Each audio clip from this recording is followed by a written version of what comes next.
푸켓 정착 초반에 머물렀던 플러스 콘도를 지나간다. 개 짖는 소리 개 쩔었던 곳이었지. 저기만 벗어나면 개 짖는 소리에서 완전히 벗어날 줄 알았는데 아니었다.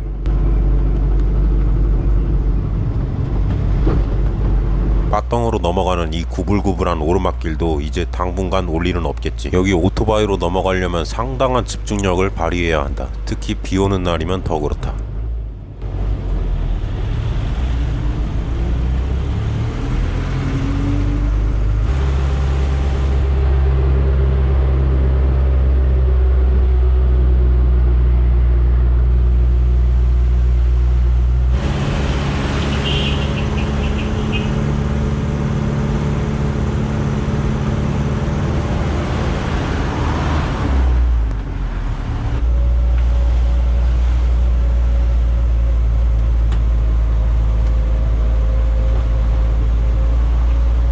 아무튼 그렇게 해서 도착한 곳은 정실론 쇼핑몰 옆에 있는 빅시는 아니고 그 빅시 바로 옆에 있는 마이스토리지라는 푸켓에서 짐을 맡길 수 있는 곳이다. 태국 남부지방을 여행할 때 이곳에 짐을 맡겨놓고 여행했다. 여기서 짐을 맡기는 공간 중에서 제일 작은 공간이 이런 형태의 사물함이었는데 이 사물함을 이용했고 작아 보였지만 꽤 많은 짐을 보관할 수 있었다. 짐은 최소 1개월 이상 보관해야 하고 이 사물함은 1개월 이용료가 495바트였다. 보증금도 495바트로 나중에 이용이 끝나면 돌려준다. 제일 작은 보관함이긴 하지만 조그마한 캐리어 정도는 들어갈 것 같았다.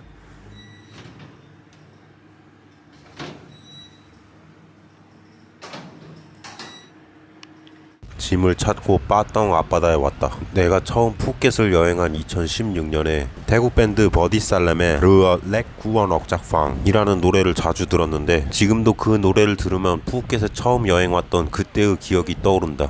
여러분들에게도 이런 노래가 하나쯤은 있지 않은가? 처음 듣던 그 당시의 상황을 떠오르게 하는 노래. 버디살렘의 그 노래 가사에서는 인생의 어려움을 폭풍치는 바다를 항해하는 작은 배에 비유하고 있다. 2014년 공개되고 나서 태국에서 매우 인기를 끌었던 노래로 알고 있다.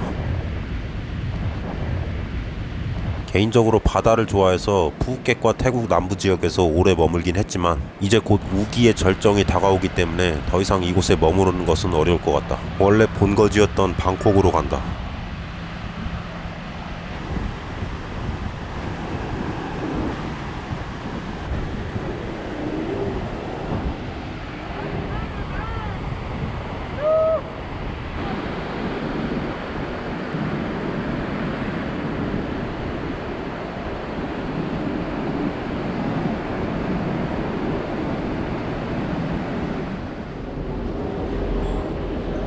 공항버스를 타기 위해서 푸켓 제1터미널에 왔다. 이곳은 오전 6시부터 오후 6시까지 매시 정각마다 공항버스가 출발하고 공항까지의 버스 요금은 100바트이다. 보통 푸켓의 다른 지역에서 택시를 타고 공항에 가려면 적어도 500바트 이상은 줘야 된다. 600바트 넘어가는 경우도 허다하다. 그러므로 웬만하면 버스를 타는 것이 큰 절약이 된다. 이곳뿐만 아니라 빠덩에서도 공항버스를 탈 수 있으니 말이다. 공항버스를 탈 수 있는 곳까지 택시를 타고 이동한 다음 거기서 공항버스를 타는 게 한 번에 택시를 타고 공항에 가는 것보다 절약이 된다.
Force you to international kedua lama sih.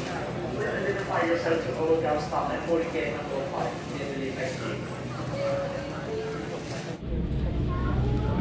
Jadi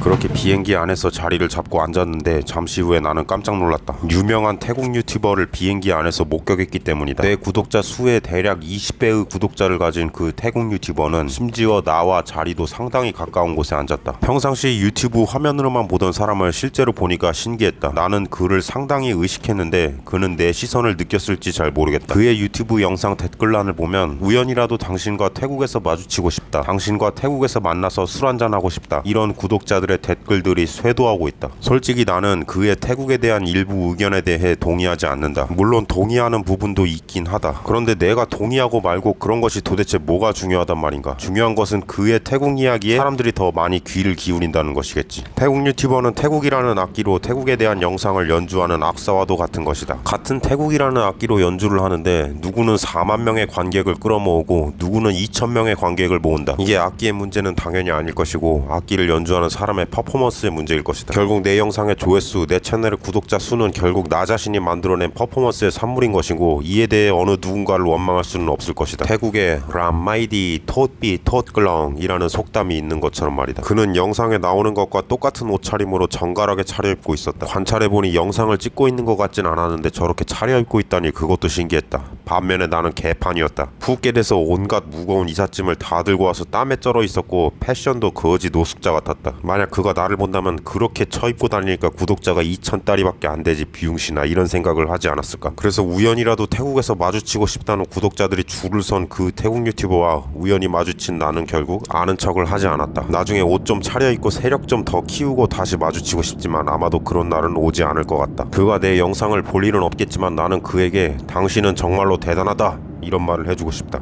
아무튼 나는 이 녹에어를 타고 2016년에 똑같은 경로를 비행한 적이 있는데 그때도 느꼈지만 진동이 크게 느껴지거나 기체가 갑자기 쑥 내려가고 이런 경우가 많았다. 원래 이 경로가 난기류가 많은 곳인지 뭐가 원인인지 잘 모르겠는데 진흙과 큰 바위가 굉장히 많은 비포장 도로를 달리는 것과 비슷한 느낌이 들었다. 아무튼 그렇게 방콕 외곽의 던무엉 공항에 도착했다. 수화물을 찾고 밖에 나가니 예전과 달라진 점이 있었다. 바로 던무엉 공항에 전철이 생긴 것이었다. 한국 고속열차와 이름이 같은 이 SRT 레드라인은 방스 중앙역까지 이어지고 있고 거기에서 MRT로 갈아타서 방콕 시내 주요 관광지로 이동할 수 있다. 상당히 편리해졌다. 예전에 던무엉 공항에서 내려서 배차 간격이 길고 타는 곳 가기도 불편한 59번 버스를 기다리느라 진땀을 뺀 기억이 있다. 이제 그런 번거로움도 역사의 뒤안길로 사라지겠지. 이런 변화를 보면 태국에서도 점진적으로 발전이 이루어지고 있다는 느낌을 받는다. 그 변화가 한국만큼 빠르지는 않지만 내가 처음 태국에 온 2014년과 비교를